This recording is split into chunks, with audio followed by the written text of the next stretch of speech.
Welcome, heathens and witches, to the Horn and Cauldron podcast, pub chat edition or whatever. So grab your pubs and prepare to chat. I know it's water. Water again? The pure blasphemy. We just got out of the theater and I'm feeling so dehydrated after that popcorn. I don't even know how to handle the idea that popcorn is enough to dehydrate you. Also, our theater, handful of popcorn. Well, it was delicious popcorn. Don't get me wrong. Popcorn, yes. You know, I'm not, like, I certainly used to. Total aside, don't forget to like this video, comment below, share, subscribe, and do all that kind of stuff. Total aside, you know what's going on here. I'm John Norgrove, this is Julie Norgrove. Get it together.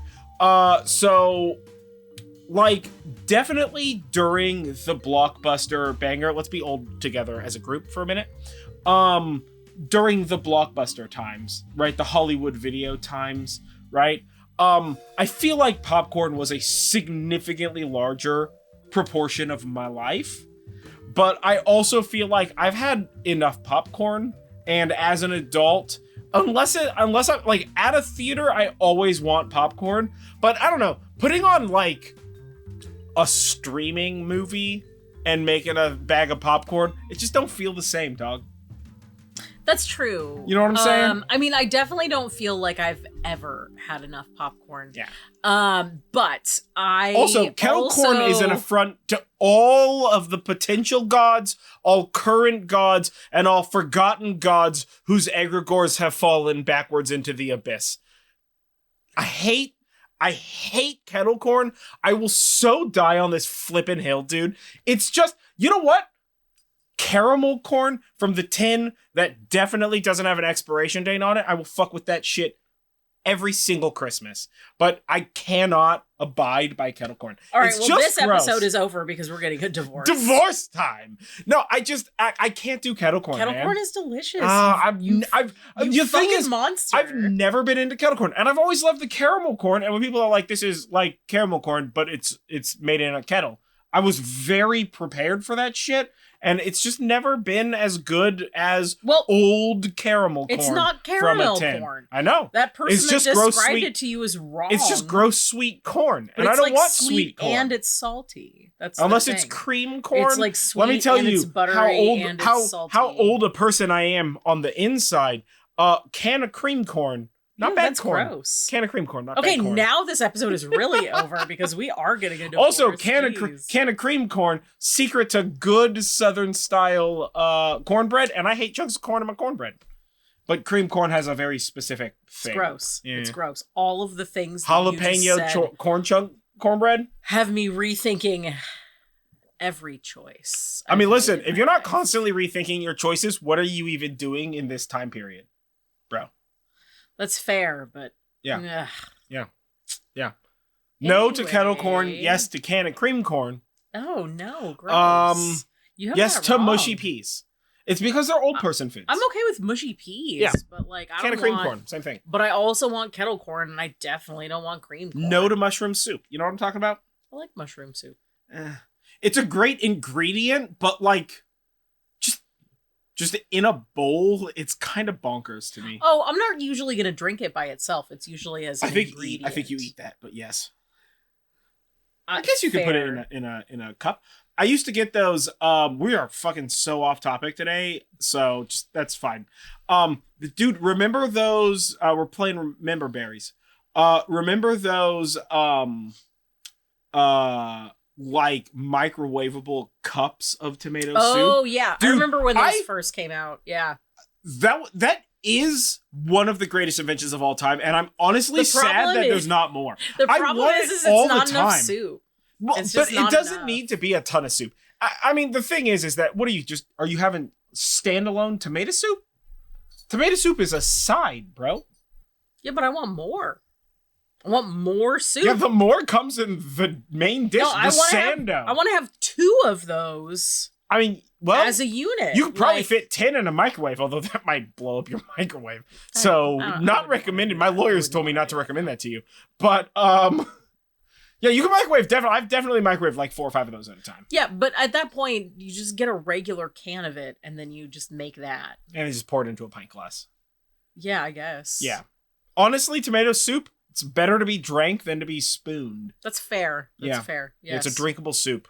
I do like drinking a good soup, a good meat tea. A good meat tea or vegetable tea. I mean, tomato soup is a vegetable tea. That's true. Technically, tomato soup is just a smoothie. Yeah, tomato soup's just a hot smoothie. Just a hot. That's gross. I don't want to say that. I don't want to say those words out loud. I don't want to say those. I mean, have you ever had cold tomato soup? Isn't that a thing? Isn't that like a fancy Italian dish? Yeah, it's called gazpacho.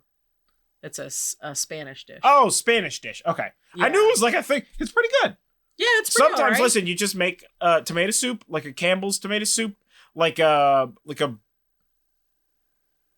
Progresso. Is that the other brand? What's the one with all the fucking chunks of the can slightly larger? I think that's Progresso. Is that Progresso? Yeah. Oh my god, I haven't bought soup in so long. You take one of those and you make a tomato soup, and then you forget about that shit because you're busy, and then you come back later and you're like, I could reheat this, but lazy. And then you just have a cold tomato soup. I mean, poor person gazpacho. I'll allow it. I can't tell you how many times I've microwaved one of those things, and then the microwave beeped, and I was like, yes, and opened the microwave so the beeping would stop, because I cannot abide by the beeping, right? And then, like, went to go finish the task I was at, and then, like, 4 hours later, like, oh, I should eat food. Didn't I make a soup? And then you go in there, and you're just like, cold soup. Go time. I'm gonna re-microwave a soup. 1 microwave, acceptable soup. 2 microwaves, I don't know, questionable soup. You have a really broken relationship with food. I guess. I just don't really eat as often. My primary caloric and energetic intake comes in the form of beer and beer products. So... my comment still stands. Yeah. You've got a really broken relationship with food. Hunger is like a gentle murmur in the night for me. Creepy, yes. But necessary to pay attention to? Nah, it's probably just somebody being weird. Just the wall ghosts doing wall ghost shit. You know what I'm saying? No. I mean, I understand wall ghosts doing wall ghost things, but that relationship with food, absolutely not. I like to make it. I like to eat it. And I don't eat enough of it in an appropriate time, I'm very upset. And I dramatically love making food. Every food should be a myriad of steps. And let me tell you, the hard and fast rule of my life is that if every individual ingredient in the food that you're making is not delicious, then you're doing a bad job at fooding. Right? If they're like, you gotta cook this thing, add water. Water's boring. So if you add water, you've already failed. Back it up, add something better than water. You know what I'm saying? Sometimes water is the most appropriate thing to add. No, always add something else. I'm definitely add weird stuff. I also love food experiments. 10% of the time I've been steered wrong, but 90% of the time, a success. So depends on how you look at success. Yeah. I guess. Sure. Yeah. I don't know. I love weird fucking food, man. The weirder, the better. So anyway, that's not at all what we're talking about today. Welcome. Today we're going to talk about egregores. Yeah.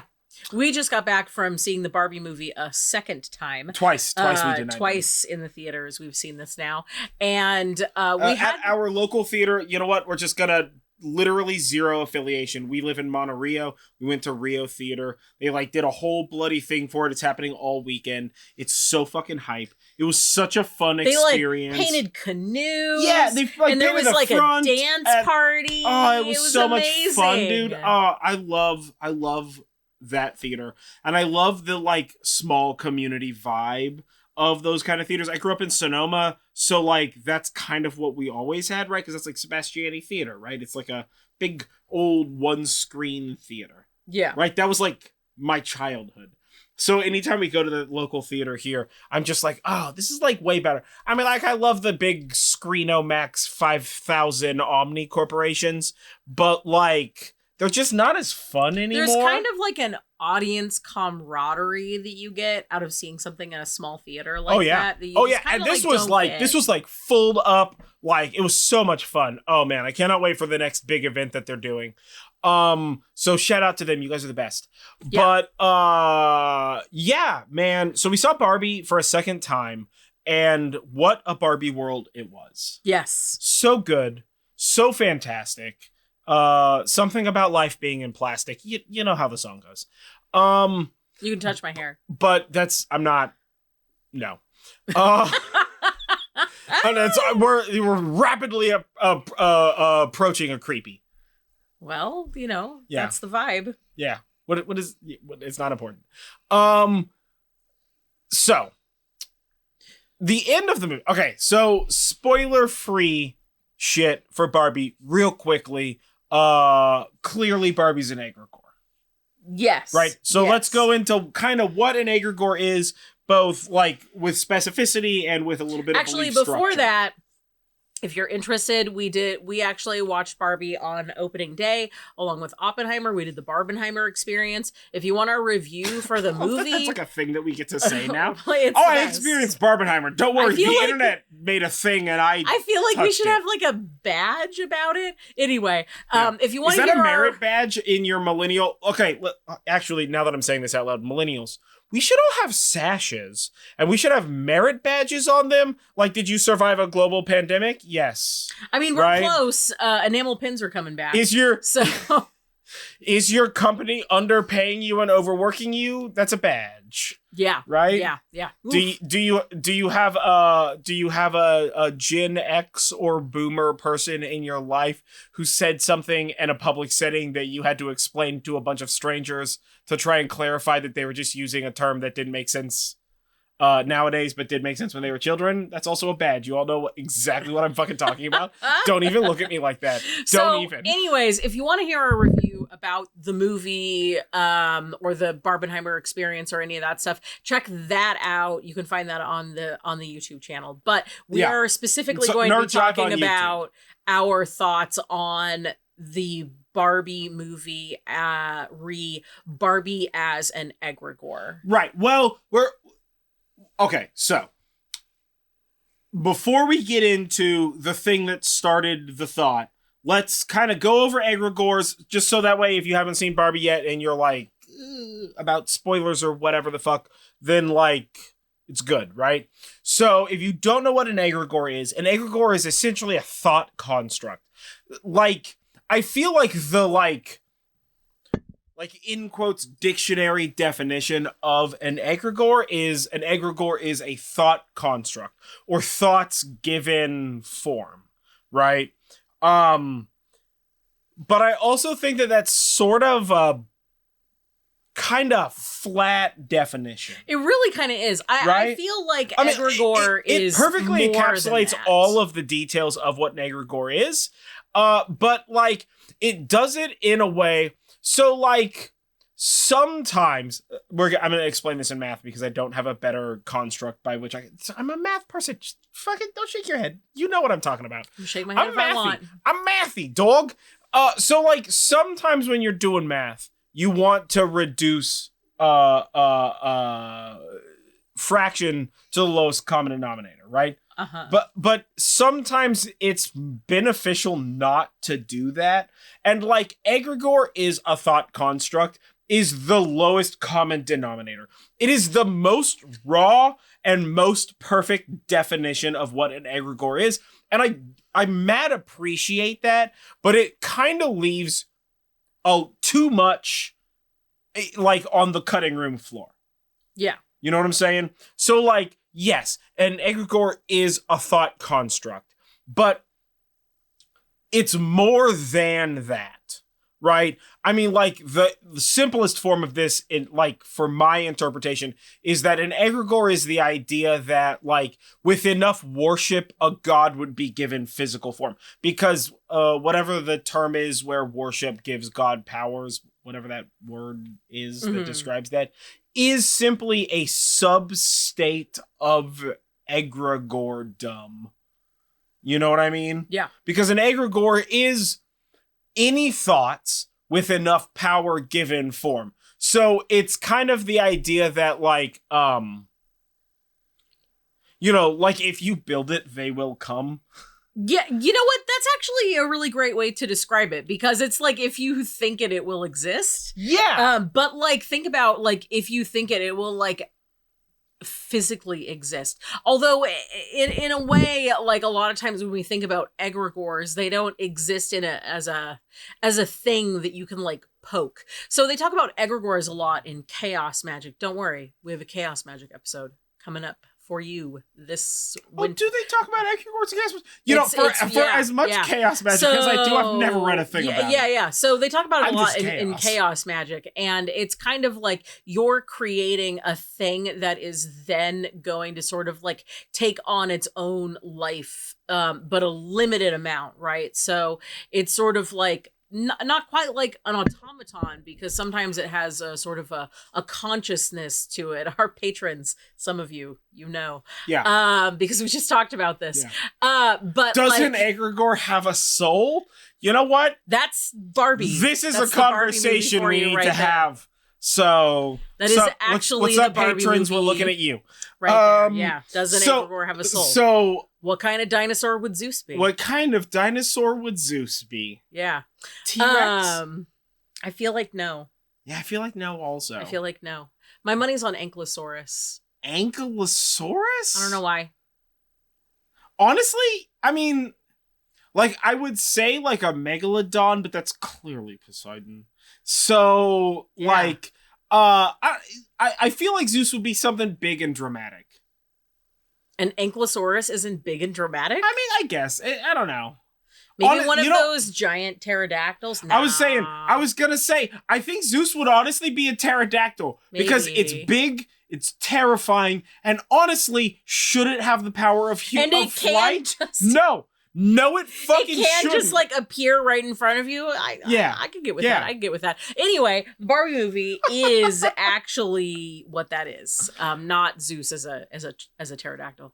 But Zeus-adactyl, if you will. Zeus-adactyl. Yeah. A pterazeus? No, it's definitely Zeus-adactyl. No, pterazeus is just dirt Zeus, but Zeus-adactyl means that motherfucker flying. Yeah. Sky ass looking motherfucker. So the real question is, we still have to answer the third one. What is Hades? Hades? Oh. Honestly, I'm going to be real with you. Hades is the mammalian muskrat hyper de-evolved form that survives the meteor and inevitably becomes whatever the fuck's wrong with us. So... Yeah. Well, I feel like he would be a land dinosaur of some sort. I'm just saying an underground mammal. Like, not like at the time, everybody's just like, fuck Zeus. But like nowadays, what's up? True, but we're specifically saying dinosaur. And the thing is we don't really know enough about them to know like if any of them like burrowed. Yeah, that's fair. Maybe one of them tiny scurrying dinosaurs, what was chewed up that motherfucker in Jurassic Park? Oh, Compysauruses? Maybe a compy? Maybe one of them spitty boys? Huh? Oh, maybe. With the fucking things? With little the flamboyant. Fringe? Shit? I don't even know. No, I'm not vibing on it. I don't even know. I'm not vibing on it. Well, maybe he's just a gecko. That's what you guys get to think about now. You comment below. What do you think? What kind of dinosaur do you think Hades is? Fucking 100% on topic today. Yeah. So, we're not swirling at all. It's okay. So anyway, a lot of chaos magicians use the idea of an egregore to pursue magical things for them, right? Like, and this particularly happens when you have like chaos magicians that are particularly interested in technomancy, another thing that we actually have an episode for. If you're interested in that, check that out. Basically, we'll definitely do a technomancy 2.0. Let me tell you. So like I've got chaos magician technomancers tend to use egregores in this in like a fairly specific way, where they like basically create a they can either, if they're a coder, they like create a program that continues to cycle and do the thing, and it builds up and does magical power for them. However, some chaos magician technomancers will create a sigil and then just put that online. And I don't mean just like post it on your Instagram, but like they put that online somewhere where it has visibility. So perhaps it's embedded into an image as like a barely perceivable watermark or something along those lines. And every time that, and sometimes every it's not time even just embedded spell, in the image, sometimes it's literally written into the background code of the image. Like, I don't know if you're from the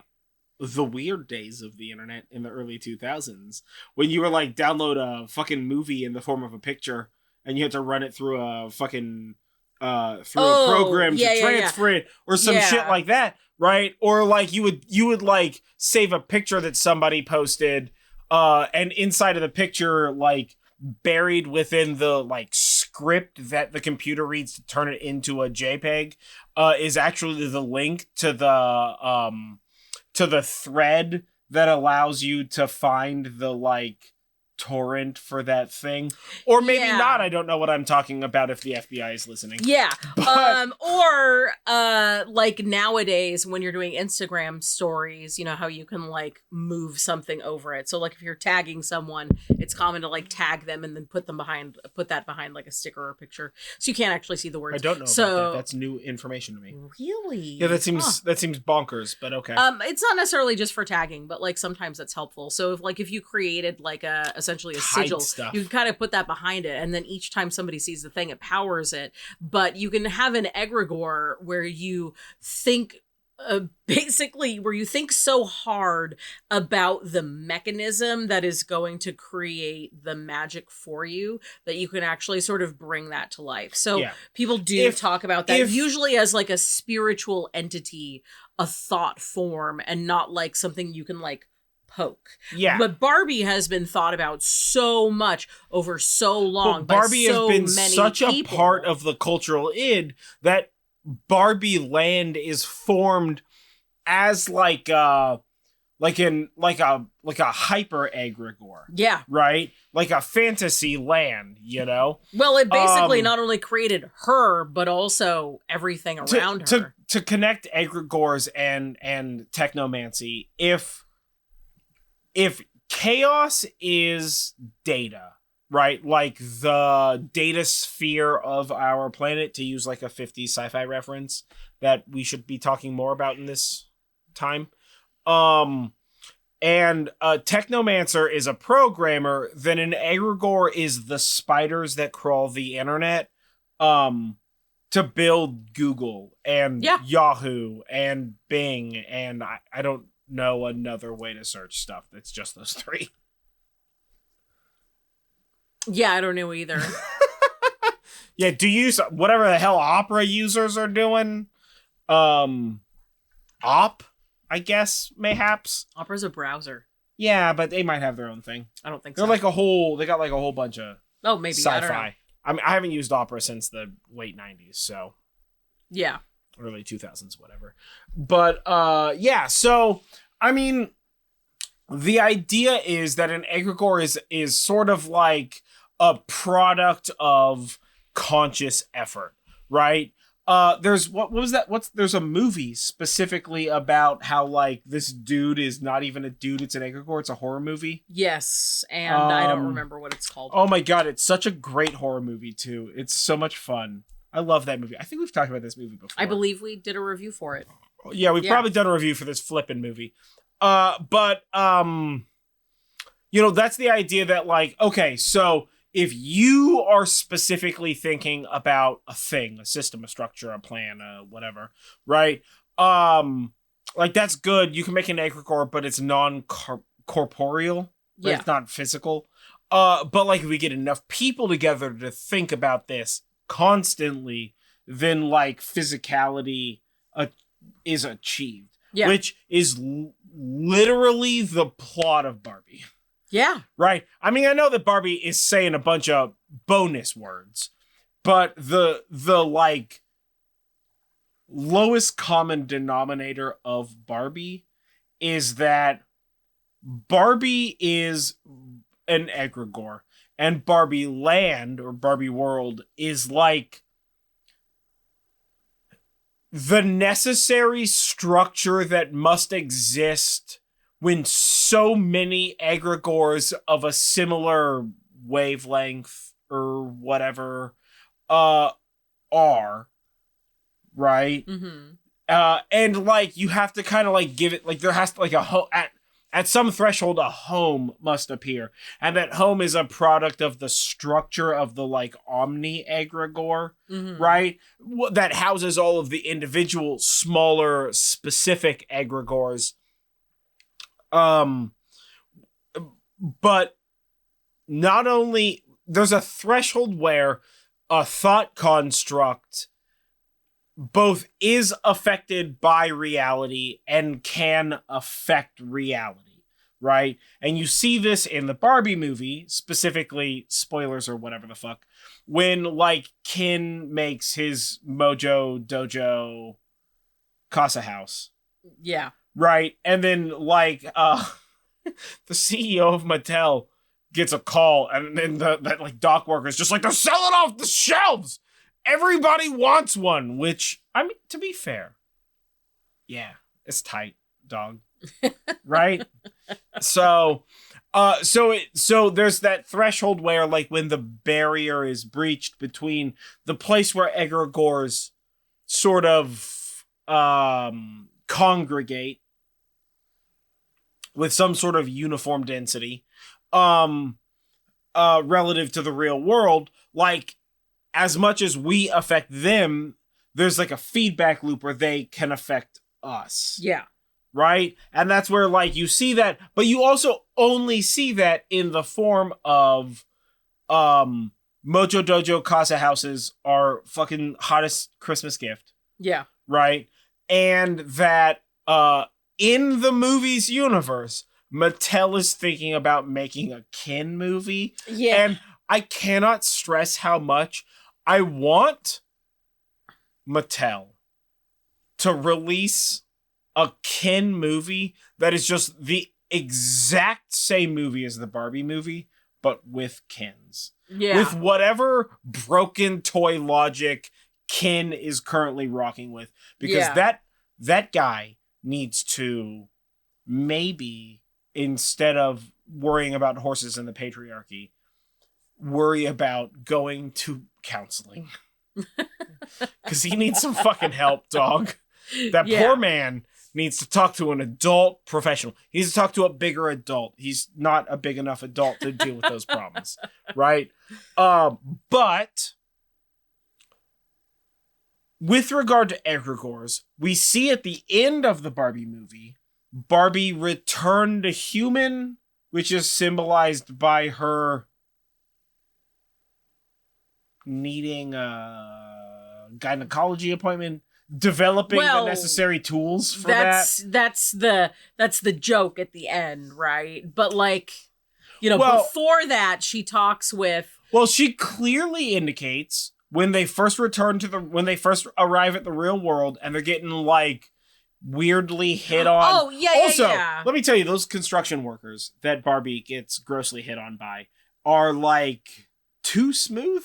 It's pretty funny. Yeah. It's like, it's very funny, but it's like too smooth, right? It's like, that's great, but are you telling me that 7 construction workers are going to deliver those lines that cleanly? Fake news. No, they're definitely fake not. Fucking they're definitely news. not. But it's a movie, right? But so it's I a mean, movie. yeah, her asking for a gynecologist in the end is definitely the, like, confirmation to, like, close that loop there. Yeah, that she like became mortal. Human. That she is human. Yeah. But before that, she is talking to Ruth, the creator of Barbie. Yes. In this, like, existential place, and is telling her this like existential liminal this like space. liminal ass judgy place. Yeah. It's not even judgy. It's like, it's very nice. It's very nice. It's very nice. And, she's talking to her and she's telling her how she like no longer wants to be the thing that is imagined, but she wants to do the imagining. Yeah. She doesn't want to be a thing that's imagined. She wants to be the thing that does the imagining. That imagines. Yeah. Yeah. Right? Which is literally an egregore telling its creator that it wants to not be an egregore. Hey, you know what? That it wants to be human. You know what the Barbie movie is? So I'm not trying to make your life. If you say Pinocchio, so help me God. Barbie is just fucking Pinocchio. The Barbie movie is just, what if Pinocchio liked the color pink and then everybody was real hype about it, and a dude who developed a nuclear bomb and was a womanizer somehow also got involved in the mix. So... No, not at all. Barbenheimer stole the world. Is it weird? Yes. Do we have to admit to the fact that the internet might be doing some deep state magic? Also, interesting thing about Barbie talking about telling her creator that she wants to become human is that she asks her creator for the permission to become human. And the creator tells her that she doesn't need to ask for permission. She can just decide. So so that indicates an interesting piece as part of this like evolution of an egregore thing, where like, okay, so Barbie can become an egregore. Barbie is an egregore. The rest of the Barbies in Barbie Land are an egregore. It's not that Barbie can become an egregore. It's that she already is. Yeah, but like if they decided that they wanted to become human, they could just do that with enough thought, with enough intention behind it. Correct. Yes. Yeah. Well, okay, so a couple of things are brought up just in that sort of like initial bit there, right? Okay, so what's the creator of Barbie's name? Ruth. So Ruth is like, you don't need to ask my permission for this. Yeah. And that's because in the grand scheme of things, an egregore is never perfectly beholden to its creator. Yeah. Right? I like, this seems like boldly obvious, right? But that's because, like you had described earlier, right? The sort of simplest way to think about egregores is from a programming standpoint. Yeah. Right? At which I fancy myself a bit of a technomancer, except I don't speak any programming languages. I mean, like, I know HTML, but that's because I'm fucking 900 years old. Yeah, all of this newfangled shit is so much work, dog. I can't do that. But when you write a program, you're not really in charge of the output of that program. You're in charge of the writing of said program, right? So like, listen, we're gonna play Guess How Old We Are, the game. You can write the code for tables in HTML. I don't know if you know tables code in HTML. If you do or have worked through this before, you might be currently curled up in the fetal position on the ground as I'm talking. I understand that completely. I've been there before. It's real. Tables is a nightmare before, like, sweet pieces of software did all of the fine detail for us. I remember writing tables pre that stuff. I do too. And it is fun. Fun is a strange way to describe it, but that's the way that I think about it because I'm weird. But so like, you can design a table, and that table, good math, right? Chef's kiss math. Everything should be spatially reasonable. And then as soon as you execute that fucking .html index file, that table is like, what if everything was all the way at the bottom and all the way on the left or the right?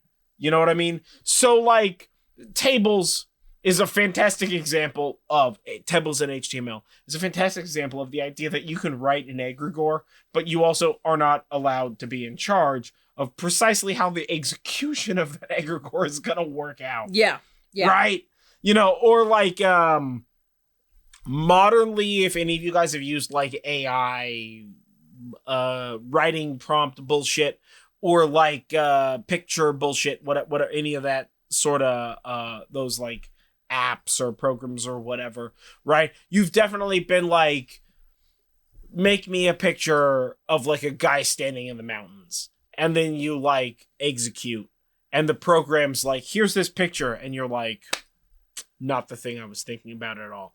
But like technically it fills in all of the boxes that you assigned linguistically, right? Yeah. So like Barbie Land, Barbie World, and Barbie itself is an egregore, but is like functionally dependent because you may have set the framework of that, but that doesn't mean that you're in charge of all the rules of that, right? Which is a thing that Ruth? Yes. Yeah. Ruth is infinitely aware of, especially as we find out that Ruth isn't a person, but a ghost that just haunts the 17th floor. Yeah.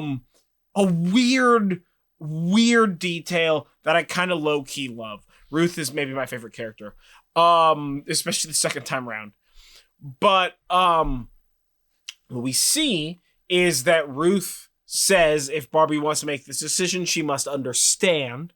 And in that understanding, we are presented with memories. And the thought occurred to me, and the reason why we're having any of these weird, long, sidetracky conversations about this, is that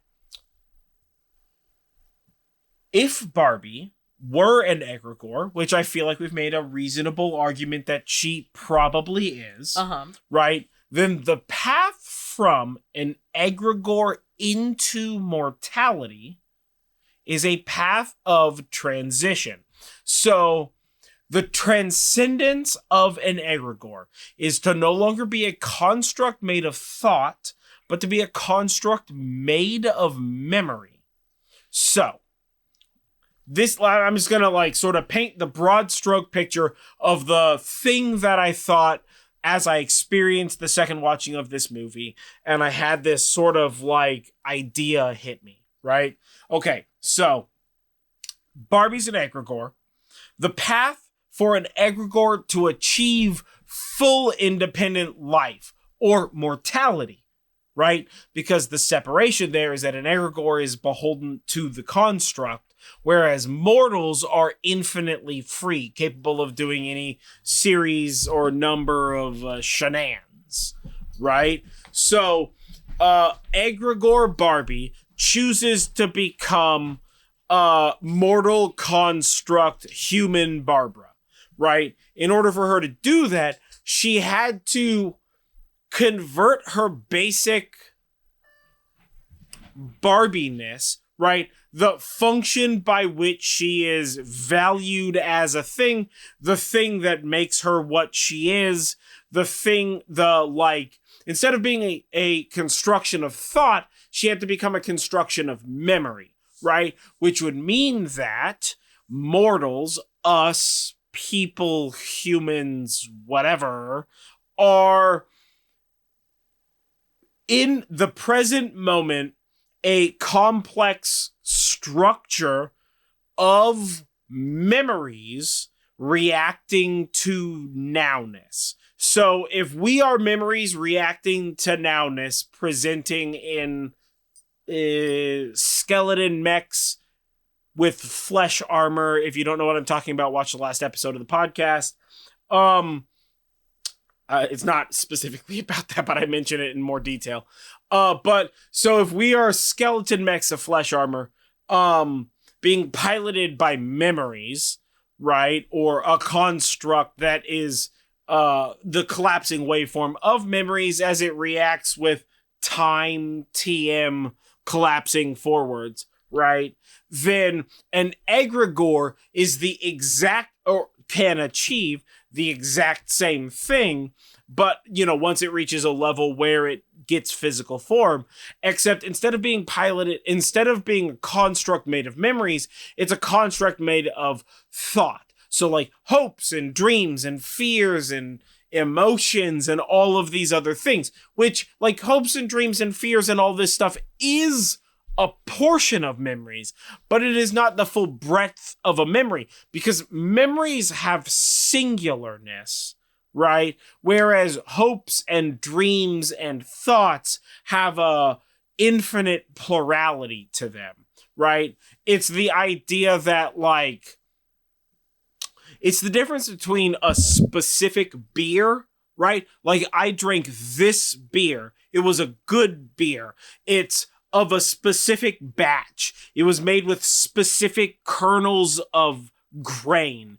It's from a specific place and time. So that's singular, right? So the beer has a direct linear connection to the past, or a memory, in quotes, to it. Whereas the concept of beer is like a tea made of grains that's fermented under pressure to carbonate it with some sort of a bittering agent to stabilize it for shelf life, right? So an egregore has to achieve the transitional logic of moving from thought construct to memory construct, right? And what I found fairly fascinating about that, which is the reason why we want to talk about it today, all of this asideness aside again, is whatever, is that this is intrinsically opposite to transcendence from mortality into the Godhead. As a human. So, okay. So, like, if a mortal is endeavoring towards transcendence, whether that transcendence is enlightenment, whether that transcendence is sainthood / awakening, whether that transcendence is achieving the Godhead present in all of us, look to a bunch of other podcasts where I talk about my beliefs on that. But, like, so if we have the power to transcend, then at the same time, and now that I think about it, several movies kind of conceptualize the idea that a god may return to mortality for a given amount of time, or for a given, like, task or plot element. Barbie does a fantastic job of actually defining the steps for unenlightening, for de-infiniting, right? Because Barbie's infinite. She neither ages nor achieves absolution in gender. She's not real. She's not real in, like, a profound way. And I think that subtextually... Well, she's not human. Well, I mean, she's not real insofar as Barbie doesn't even follow the laws of physics. Okay. All right. She does not exist in the same plane of reality as we do. And in fact, all of Barbie Land does not exist in the same plane of reality as we do. Right?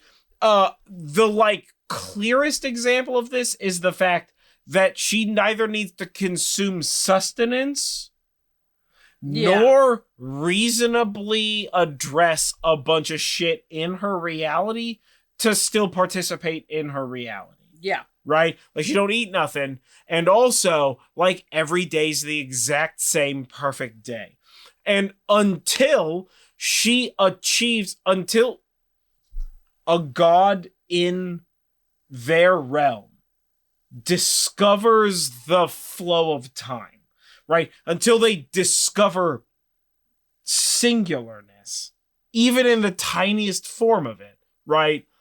Everything repeats infinitely, and there's no issue with that. But as soon as she became aware of the repetition, as soon as she was dancing and thought, do you ever think about that sometime, mayhaps? Right? Until that happened, right? Barbie Land was like a closed loop. Yeah.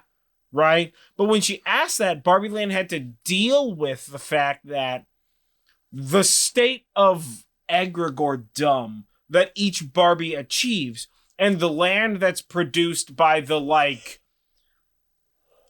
compound like energy, the like compound force fields. You know, it's sort of like a bunch of starships all come together and all their force fields combine to make like a big force field or whatever the fuck. You know, you've seen this happen in like a bunch of science fiction. Sure. Yeah, okay. This is like a very common science fiction. Put 2 or 3 things together, by their powers combined Captain Planet. This is literally the plot of Captain Planet, right?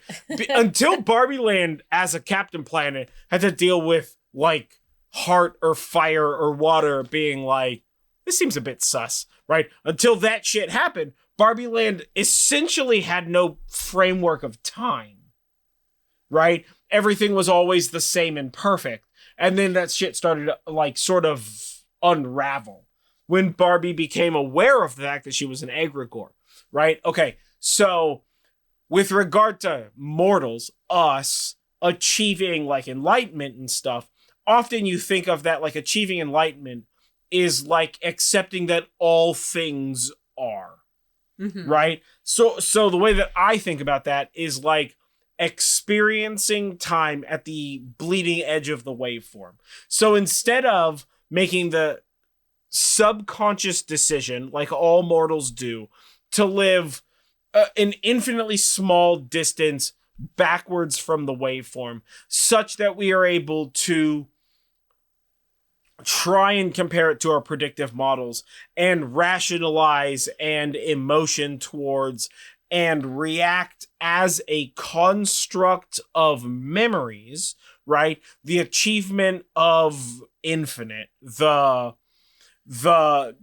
transcendence towards goddom, right? Or in my belief structure, or in my opinion, has always been moving to the absolute forefront of that. And instead of just instead of reacting to a thing, accepting the thing and reacting or interpreting or interfering with as a secondary thought, right? So you want to put yourself in a place where you're at the absolute forefront of that, as well as to make the transition from a structure of memories to a structure of thought itself, right? You need to become pure consciousness, right? You need to like transcend all of your like basic mortal memories and realize that your memories are colored by your experience. Like you may have experienced that Starbucks is shitty because you've only been to one Starbucks and the person behind the counter was like particularly an asshole, even though actually they were just having a bad day and you didn't know that. And the coffee wasn't great, but actually the machine was burning it. All right, we're back. The camera overheated. And we had to put it in the freezer to unoverheat it. So we don't remember what we were talking about. So you know that SpongeBob 30 minutes later? Like literally it's 30 minutes later. It is actually 30 minutes later. And we kind of don't remember what we were talking about specifically. So we're just going to TLDR this and then wrap it up because I was probably just ranting. Like I generally tend to. For you newcomers, thank you. So yeah, whatever. Okay, so Barbie's path from egregore to mortal is one of giving up her connection to infinite thought, right? The hive of thinkers that create her as an egregore and solidifying into singular memory, right? And as she achieves memories, she becomes mortal or human, right? So this is directly the backwards path, which is actually kind of funny because like the path to go from Barbie Land to the real world, how do you go back from the real world to the Barbie Land? Well, it's the same thing, but backwards. Yeah. Right? Which means that like subtextually, this entire movie has always been telling you the path to transcendence. Yeah. Right? Like, if we're going to play that game. Oh, also, we haven't mentioned this once yet. One, fuck the studios. If you're a studio, eat a dick. Help, support your writers and your actors. So pro WGA and SAG-AFTRA. And also, if you watch the Barbie movie and your emotions are something about whatever the fuck you define the word wokeness to mean, which is probably a bullshit definition to begin with. First of all, why are you here?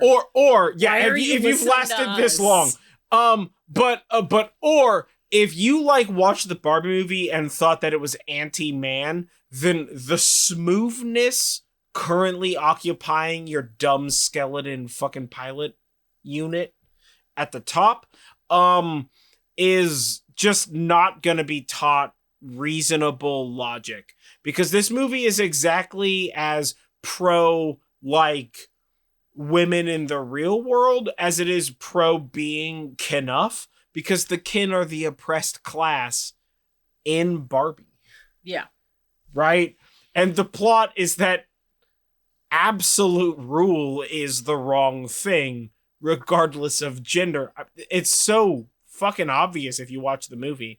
But, yeah, so whatever. If you're any of those people, I don't know, whatever, eat 12 dicks. But so, like, for me, the subtext of the second watching of the Barbie movie was specifically that the Barbie movie is sort of like the science fiction mirror equivalent of, like, transcendental philosophy, right? Because we got to see Barbie, an egregore, a living, immortal, infinite god, choose mortality and the path she had to take to get there, right?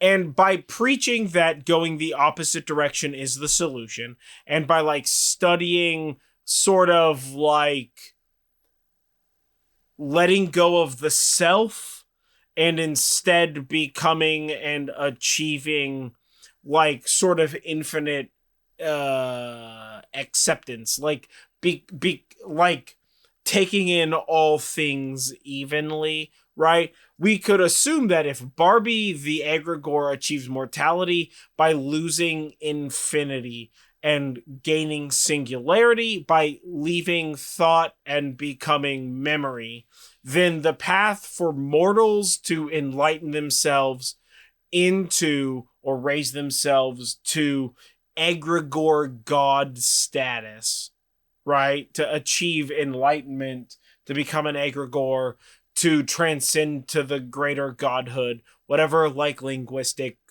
structure is the one that you generally use, right? It would be that the path is to leave singularness and become or accept the production of infinity, right? Because it's not like, yes, one lady is the lady who drove Barbie, I was gonna say Reasonable Doubt Barbie. What Barbie is she? Thoughts of Death Barbie? Thoughts of Death Barbie, right? One lady was like Thoughts of Death Barbie, and those thoughts were so powerful that she affected, like, the greater structure of the egregore as processed through Margot Robbie's specific Barbie, which is the one that she pulled out of the bin and was drawing off of and all that kind of stuff, right? There's a duality with it, right? Where mortals are infinitely free but limited egregores, and I would consider Barbie and Barbie Land to be like Olympus. Okay, yeah. Right? I would consider it to be like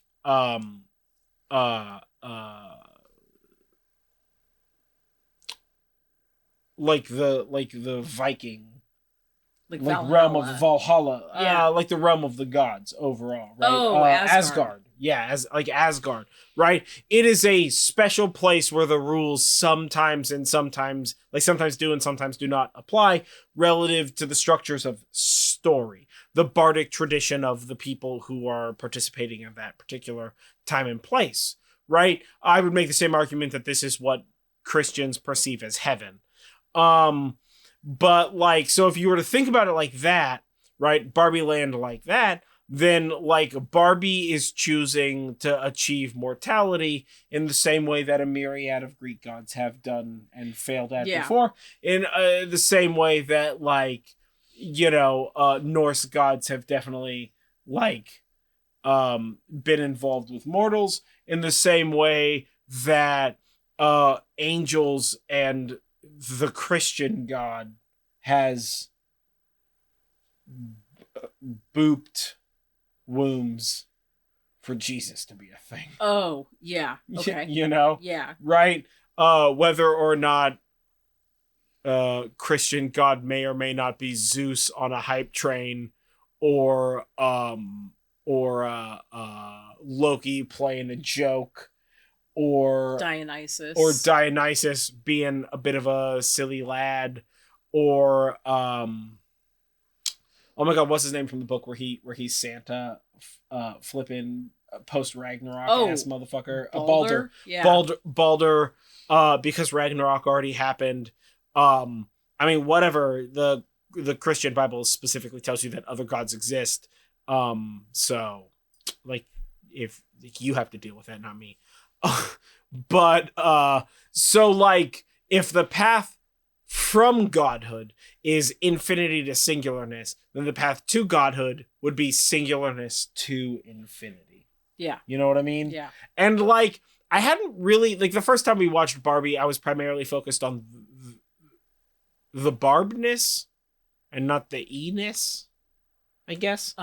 But this time around, when you get to pay attention more to like the background stuff, second time around, and let me tell you, there's a lot of delicious background stuff in this fucking movie. It's so good. Yeah. But like,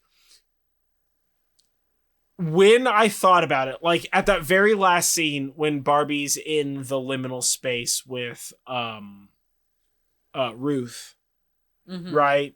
Like, I feel like that felt very much like the grounded interpretation of the like car to boat to spaceship to camping to roller skates. Yeah. To get to Earth, right? Or like, from Barbie's perspective, right, it's infinity to singularness. So just like how the Will Ferrell, the CEO of Mattel, he didn't experience there's a bike in there. Whatever. He didn't experience. There's also a snowmobile. Yeah, he didn't experience. You missed a bunch of them, it doesn't matter. He didn't experience car, boat, spaceship, bike, camping, snowmobile, roller skates. His initial experience was roller skates, bike, camping, whatever the fuck, spaceship, boat, car. Yeah. Right? So his initial experience into Valhalla, into Barbie Land TM, was actually inversely proportionate to Margot Robbie's Barbie traveling to the real world, right? Yeah. And Weird Barbie and the narrator, which we should address that at a separate point of time, right? I think that the narrator exists as sort of like a structure that must rule and comment upon Barbie Land, right? It is the uniform. Okay. If Barbie is an egregore of people specifically playing with or addressing the stereotypical concept of Barbie, and Weird Barbie is the egregore of all weird, chopped up, put in the splits, thrown in the bottom of the toy bin, disrespected with rags, thrown into a soup, fed to the dog, blown up by your kid brother with his G.I. Joe's Barbie doll. Then Weird Barbie is that egregore. President Barbie is a lesser form, is a lesser egregore, in the fact that she is specifically the thought form, the thought construct of all of the people who've played with the specific Barbie doll that was president of the United States, right? Just like Beach Ken is specifically the thought form of all of the people who played with beach-themed Kens, right? I had Beach Ken. Well, I mean, but like, is there more Ken than Beach Ken? I mean, there's Sugar Daddy Ken, but that's there weird, are other confusing, Kens. And also give me a Sugar Daddy Ken there are movie. Other Kens. Please, as a standalone movie, Sugar Daddy Ken was my favorite Ken. He's the funniest Ken. It's the best Ken. Best Ken, Sugar Daddy Ken. But like, if you think about it, you have like simple egregores in the conceptual idea of like Supreme Court Justice Barbie is a specific Barbie. She might have come out in a bunch of different skin tones. She might have come out with a bunch of different outfits. But in the grand scheme of things, when you think of Supreme Court Barbie, there's singularity in that thought. Yeah. Right? It's, well, not singularity necessarily, but it's more specific. Whereas you think of like everyday Barbie, you think of like Beach Ken. Beach Ken is like $50. Yeah. Right? You think of weird Barbie. Like as soon as they define weird Barbie, like every person who's had Barbies thinks of that one Barbie they had that they were just like, I'm 100% a hairstylist. I got this. Yeah. And then they cut that hairstyle up and they were like, I mean, that was intentional, right?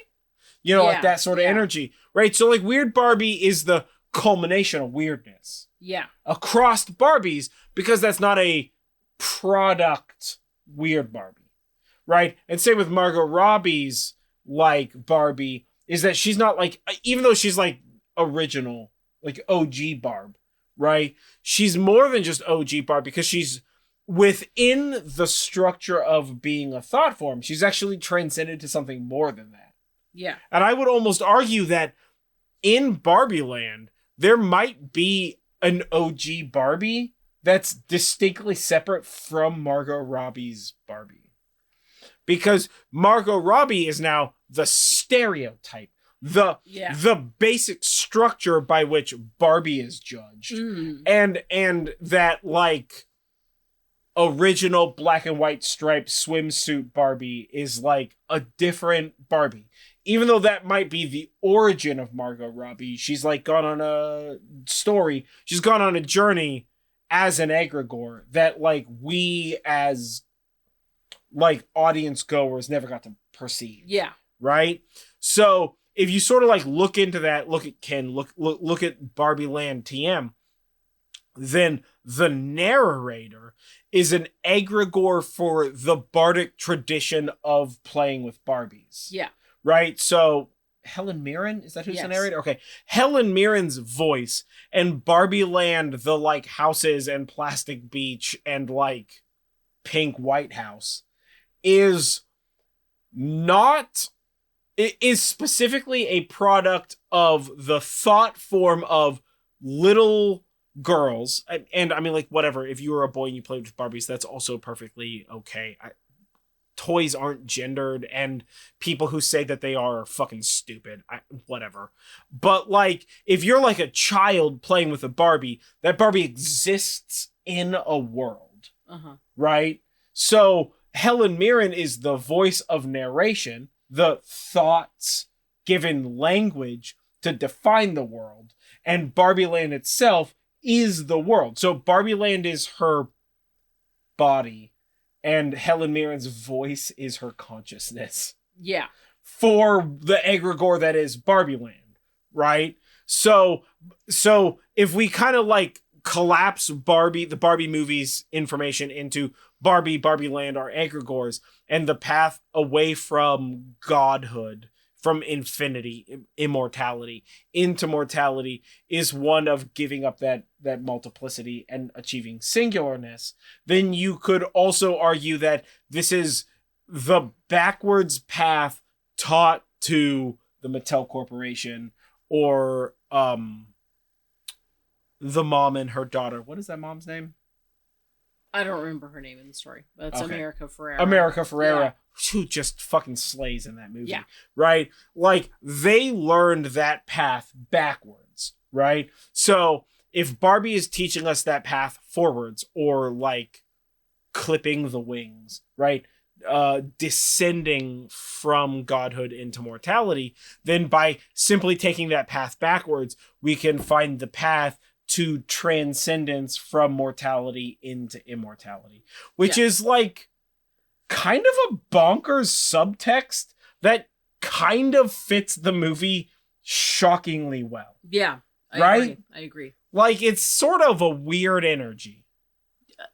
Well, I mean, it's a weird energy compared to nothing, because the rest of that movie's punk also. Yeah, the rest of the movie is really weird too. But like, it is in such a different. It takes place in such a different like feeling of reality to like what we currently consider real life. Yeah. That it's kind of like, oh well, this makes sense. Yeah. Yeah. You know, bloody Dr. Barbie being like, it's only going to take you a very short period of time to heal the small bruise that happened because nothing was broken. In fact, it healed us while I was saying this, so you're perfectly healed. And Ken's just like, thank you very much. And then like they move on. Is such a great example of like that world isn't real. Yeah. Well, rather it's operating in a different state of reality. Yeah, it has different rules. Yeah. Is probably the most appropriate way to say that. Right? It follows different rules. Yeah, exactly. Yeah, totally. So, yeah. This has been probably more long-winded than is necessary. There was a lot of squirreling. But it was so much so that the camera was like, shut up already. That's fine. The camera can't shut me up. Nobody can shut me up. What's up? True. I'll fight you. I've been trying. I'll fight you. So hard. It's been 84 years. It's been 84 years. Yeah. 4 years ago. Score's 20 years. Oh, okay. Yeah. Anywho, if you didn't know that, a score is 20. So, welcome to old-timey knowledge. Yeah, there we go. And a fortnight is 14 days. That's true. So, yeah. I mean, like, you know, this was just one of those, like, we saw Barbie the first time, and I feel like maybe we mentioned the Egregore thing. We definitely did, but I don't remember, like, we didn't. It wasn't like fleshed out. Yeah, totally. Much. But this time around, being able to watch the movie without, like. Well, you already know what's happening, right? Yeah, so I guess without is the wrong way to say that. Without the novelty is the best way to say that. Well, without newness, novelty. Yeah, is newness. knowing where it's going, really. Yeah, you know. Yeah, it's like that thing about like watching a M. Night Shyamalan movie more than once. Yeah. If you've seen Lady in the Water, you know what's happening. If you've seen The Village 3-4 times, you know about Bruce Willis. You should no longer be shocked by The Village. But that, if you know how many. If you know about ghosts being seen, then you should know whether or not this kid sees ghosts. Yeah. Right? Or whatever. So, yeah, right? So it was definitely one of those instances, as well as, like, we got to see it in a smaller theater, which, like, as bonkers as it may seem, to, like, a big city person, to be sassy. Like, if you have the opportunity to see it in a small town theater, go see Barbie in a small town theater. Yeah. It was such fun. It was such a different experience. A totally different vibe, right, dude? And not in a negative way, but it was just like, it was better. Honest. Yeah. Right? And I mean, we saw it in, like, before the movie started, they had people, like, be like, who's seen it before? Raise your hand. And, like, but by a considerable margin, most people had not seen it before. Yeah. Which I was quite surprised about. Yeah. It's been a while, but yeah. So, I mean, like, I don't know. What do you think about egregores? What do you think about, like, the comparative logic? Because, like, clearly I'm making the connective tissue between, like, an egregore and, like, let's say a fallen angel or a god who's approaching mortality. You know, that one episode where Q becomes immortal and is getting picked on by the crew of the Enterprise because he's a bit of a cunt. Just because he thought he was a god or whatever. Like, what do you think about that sort of detranscendence concept? And, like, what do you think about reading a subtext plot in the Barbie movie as a lesson, an inverse lesson towards transcendence? A thing that I genuinely am shocked I can make an argument about. But the argument feels sound. Also, if the argument doesn't feel sound and you think that I'm just like an asshole who's talking too much, comment below. Tell me how I'm wrong. I'm going to read it and then immediately disregard it. But you might have the power to change my mind. Or at least that's what you're supposed to believe. Or whatever you people are on about. So let me know about that. I'm more interested in just overall your opinion on the Barbie movie and Egregores. Have you thought about the Barbie movie in that thought form? Yeah. Right? And also, if we think about the Barbie movie as recognizing that it's Egregores and people are enjoying the Barbie movie, are we producing a more realized Barbie world by the prospect of the way that we're thinking? And if so, which kin is best kin? And are we thinking of a Barbie who's maybe a mom, maybe not a mom, and it doesn't matter because she's just wearing her best flattering Barbie, right? Top, and she's just gonna make the best of her day. Trying her best Barbie? I don't remember something like that. Yeah. But she's just got a flattering top, best... and she's just trying to get through the day. And I feel that so hard. Yeah, best Barbie, trying her best Barbie. Yeah. And weird Barbie. I fucking love weird. It's just like, we call you weird Barbie behind your back and to your face, and I'm like, but weird Barbie's the best Barbie. What? She lives in the dopest house, right? Her fits are the most fire. Like, they're not fashionable, but fucking who cares about high fashion? Jesus, it's awful. Well, but she's the outcast. That's what they're trying to. I mean, I know that she's the outcast, but weird Barbie's best Barbie. I'll die on this hill also. So yeah. So kettle corn and anyway, weird Barbie. Tell us what are your opinions on all that? What did you think about the Egregore Barbie concept? And how do you feel about that if you have kids and they're playing with Barbies? Do you think that maybe your kids are affecting Barbie land? And maybe you're trying to now protect a weird god kingdom because your kids are growing up. Yeah. Or whatever. Yeah, it's such a good movie. Yeah. Such an interesting idea or whatever. Yeah. I don't know. We had so much fun with the whole thing. So yeah, let us know what's going on with that. So comment below, like, subscribe, do all that kind of shit. Either way, I have been John Norgrove. This has been Julie Norgrove. This has been the Horn and Cauldron podcast. Pub chat edish. And yeah, those were just some sort of post Barbie 2.0 thoughts. Yeah. With regard to egregores and the structure of potentially transcendence and reality itself. Yeah. How do you feel about that shit? So, yeah. We'll catch you guys next time. Yeah, and don't forget, breathe in self-confidence and breathe out self-doubt.